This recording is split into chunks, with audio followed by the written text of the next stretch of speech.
Welcome to Y studios Tamil. இன்றைக்கி நம்ம திரைவிமர்சன நிகழ்ச்சியில் இயக்குனர் டி ராஜவேல் இயக்கத்தில் வெளிவந்திருக்கிற ஹவுஸ்மேட்ஸ் படத்தை பற்றி பார்க்க போகிறோம். இந்த படத்தோட கதையை பற்றி பார்த்தோன்னா, படத்தோட ஆரம்பத்தில் ஹீரோ ஒரு வீடு வாங்குறாரு. கஷ்டப்பட்டு காசு சேர்த்து வச்சு ஒரு வீடு வாங்குறாரு. அது எதுக்காக வாங்குறாரு அப்படின்னு பார்த்தீங்கன்னா, அப்போ தான் ஹீரோயினோட அப்பா பொண்ணு தருவேன்னு சொல்லிடுவார். அதனால் அவருக்கு இருக்கிற எல்லா காசையும் போட்டு ஒரு வீடு வாங்குறாரு. வீடு வாங்கி ஹீரோயினை கல்யாணம் பண்ணிவிட்டு அந்த வீட்டுக்கு குடி போகிறாரு. கொஞ்ச நாளில் பார்த்தீங்கன்னா, அந்த வீட்டில் யூசுவலாக பேய் படத்தில் நடக்கும் இல்லையா, டிவி தானாக ஆன் ஆகும், டோர் தானாக மூடும், ஃபேன் சுவிட்சு தானாக இதாகும், தண்ணி திறந்து விட்டு யாரும் மூட மாட்டாங்க. இந்த மாதிரி சம்பவங்கள்லாம் தொடர்ந்து நடக்குது. இதை பார்த்து ஹீரோயின் ரொம்ப பயந்து போயிடுறாங்க. இப்போ இதை ஹீரோட்ட சொன்னால் அவர் நம்பவே மாட்டார். அப்புறம் ஒரு கட்டத்தில் நம்ப வச்சு சாமியார்லாம் கூப்பிட்டு பூஜை பரிகாரம்லாம் பண்ணுறாங்க. அது பண்ணியும் எந்த ஒரு பலனும் இல்லை. இப்போ ஹீரோயின் ஒரு ஐடியா கொடுக்குறாங்க. பேசாமல் அந்த பேய்கிட்டே கேட்டுருவோம், எதுக்காக நீ இங்கே இருக்க, உனக்கு என்ன வேணும் அப்படின்னு சொல்லி கேட்டுருவோம் அப்படின்னு சொல்லி கேட்குறாங்க. அதுக்கு அந்த பேய் ரெஸ்பான்ஸ் பண்ண ஆரம்பிக்குது. அதுக்கப்புறம் தான் அவங்களுக்கு ஒரு விஷயம் தெரிய வருது. அந்த சைடு இருந்து நம்மக்கிட்ட பேசுகிறது ஒரு பேய் இல்லை. இதே வீட்டில் 2012 இதே வீட்டில் குடியிருந்த ஒரு குடும்பம் டைம் லூப்பில் மாட்டிக்கிட்டு அவங்க ஏதோ ஒரு கனெக்ஷன் மூலமாக நம்மக்கிட்ட பேசுகிறாங்க அப்படின்னு சொல்லி 2022 இருக்க ஹீரோயினுக்கு தெரிய வருது. ஸோ 10 வருஷத்துக்கு முன்னாடி இருந்த ஒரு குடும்பத்துக்கும் 10 வருஷத்துக்கு பின்னாடி இருந்த குடும்பத்துக்கும் டெசராக்ட் அப்படின்றது மூலமாக ஒரு தொடர்பு ஏற்படுத்தி அவங்க 2 பேரும் பேசிகிட்டு இருக்காங்க. அதை இவங்க இத்தனை நாளாக என்ன நினச்சிட்டு இருக்காங்கன்னா, இந்த வீட்டில் ஒரு பேய் இருக்குது அப்படின்னு நினச்சிட்டு இருக்காங்க.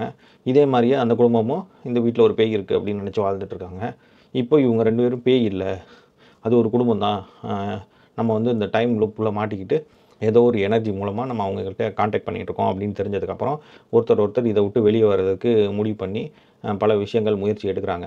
கடைசியில் அந்த முயற்சி பலன் அடிச்சுதா, கடைசியில் எதுக்காக இவங்க 2 பேரும் இந்த டைம் லைனில் மாட்டி ஒருத்தர் சந்தித்து பேசிக்கிறாங்க, எதுக்கு இந்த 2 குடும்பமும் இந்த நிகழ்வு நடந்துச்சு இந்த 2 குடும்பத்துக்கு அப்படின்றதான் இந்த படத்தோட மிச்ச கதை. படத்தோட ஒரு பெரிய பாசிட்டிவே என்ன அப்படின்னு பார்த்தீங்கன்னா, முதல் 20 நிமிஷத்தில் என்னடா இது நம்ம வழக்கம் போல் ஒரு பேய் படத்துக்கு வந்துட்டோமோ அப்படின்னு நமக்கு தோணும்.